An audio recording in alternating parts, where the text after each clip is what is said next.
There it goes. Well, I picked up all the rims from my cousin's property.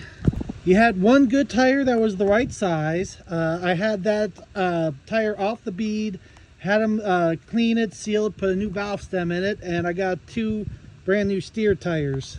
See, at the time I ordered them, it's like I didn't have a tire. I was trying to get the bus home, so I called and ordered 2 steer tires. And then I found some rims and tires that were still holding air to get the bus home. But, you know, I needed them anyway, but, you know, I was going to try to get tires later after I got Stinky Pete done.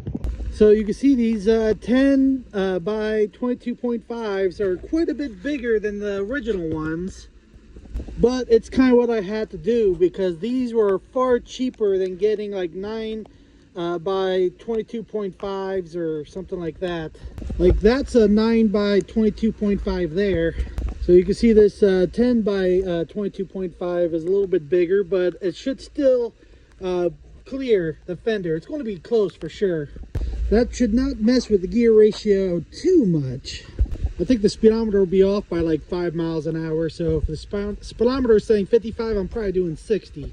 Like him having a rim with a good 10.225 tire on it, that saved me $200 right there for a spare tire. Well, including $200 on each rim. And those are the other 4 rims that I'm going to get tires during this like spring when I get the money. I might just get recaps, you know, I think it was like $200 a piece with recaps. I think Virgins are $250 or $275 a piece. Got it offloaded, just laying them up on the side of the bus for right now. But it's good that those tires are taller because I'm going to need a little bit more height anyway. So when I put the 100-gallon fuel tanks on it, I have more clearance underneath. So like I was saying before, this will be getting like, I think it's like a 24-inch by 24-inch toolbox. That will be mounted the generator. Going to see if I can fit 4 batteries in there, but I think I only have room for 3. And then it's a 4-foot long by 2-foot tall 100-gallon fuel tank there. Same thing right there. The only thing is the air tank is right there, so I got to see if I can move that forward behind the battery box or on the inside of the frame rail between the drive shaft and the frame. Right here between the frame rails, right here at the beginning, we'll have like a 10-gallon diesel tank, and that's for regular diesel for the heaters. And then in front of that will be right behind the rear differential will be where the spare tire will be mounted up underneath. Now, in case you're wondering why regular diesel for the heaters, because they don't really like the homemade diesel fuel. They can get clogged up from the carbon. So that's why I want to have just regular diesel fuel for them. So on this side, another 100-gallon fuel tank right there. It's 4 foot long by 2 foot tall. Now I have 8 feet here if I remove the original fuel tank, which I'm thinking about taking the original fuel tank off right there, which is like a 20-gallon, and moving that back between the frame rails for regular diesel fuel and mounting 200-gallon fuel tanks right here. And I'm going to make a rack that bolts onto the front bumper here. That'll come out like not much. It's like maybe 14 inches out by like 80 inches wide. And that will be like for toolboxes and like 5-gallon boat cans for the generator. So that'll just have a quick connect that comes off the frame there to the boat can, and that will supply gasoline to the generator.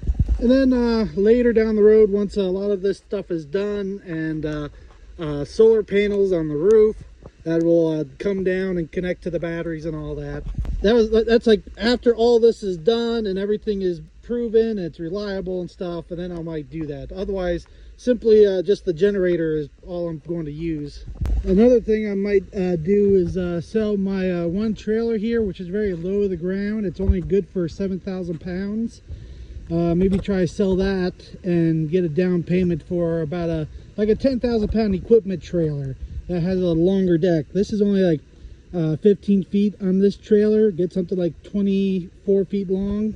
It's an idea, but that's still way down the road. I got some tools and try to get this apart more. You know, these heaters are coming out pretty easy.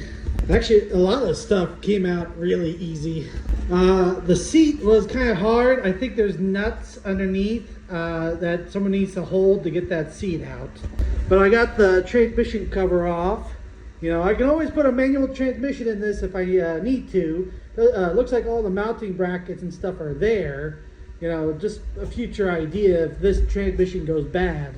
I like manual transmissions because it's less moving parts, less things that can go wrong, plus I can control the power better. You know, like downshift gears sooner, hold gears, things like that. But, you know, if this transmission is good, and if I can't use the transmissions from one of the other buses my cousin has, then I'll do a manual.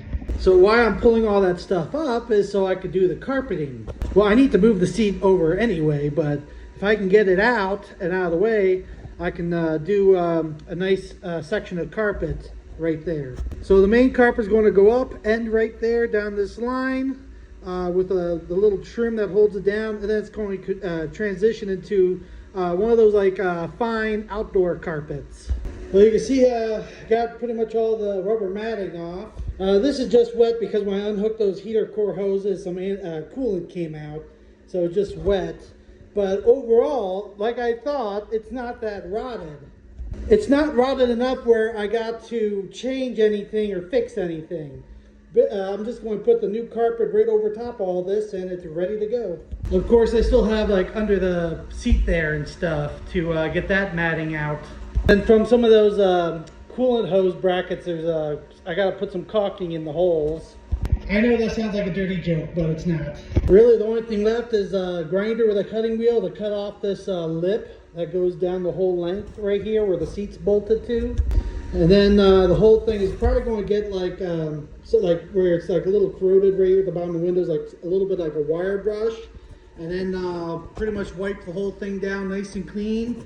And then I'm going to just paint all of this basically. From the bottom of the windows down and from the top of the windows up, I'm probably going to paint it all a dark blue, kind of probably to match the outside. Or black. You know, black is probably going to be the way I'm going to go with it. I did notice they had to cut a hole in the floor, I guess, to access the sending unit on the original fuel tank. So what I'm going to do is from underneath, when I drop the original fuel tank, I'm going to put some brackets underneath to hold that patch piece in, and I'm going to take those screw pieces off, and then I'm going to go around it with caulking and stuff just to make sure it's all sealed up. So all around these edges I'm going to make sure it's sealed up, you know, before laying the carpet down.